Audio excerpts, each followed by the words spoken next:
Hi, I'm Laura Dockrill. I'm an author, illustrator and talker, and I wrote the Darcy Burdock series and poetry and scripts and anything anyone will let me do to do with words. Even if I'm writing something flat on the page, I still don't see it as a flat 2D piece of work. I always imagine it being read aloud, and I always like to imagine, I sort of see all my work as like deflated beach balls lined up on a shelf. And I'm kind of thinking if loads of oxygen and words went into it, it would just be the same beach ball. It would just be a 3D thing rather than a flat thing, but still as much colour and still can kind of leap off the page in the same way.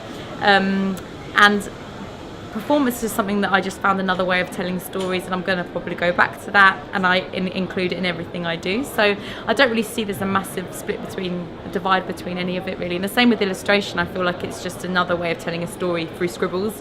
So they're all kind of under the same umbrella.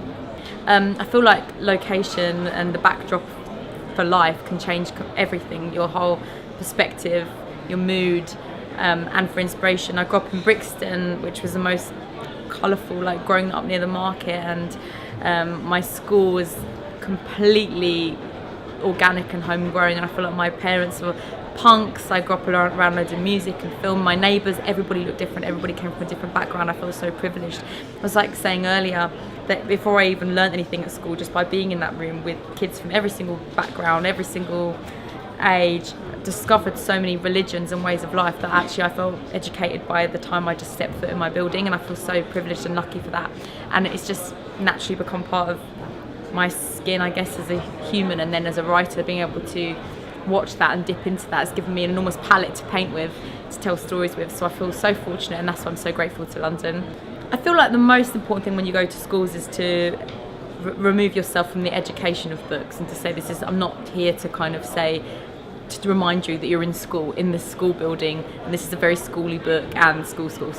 It's kind of the reverse of that. I come at quite an anarchic angle, which is based around fun and enjoyment and play.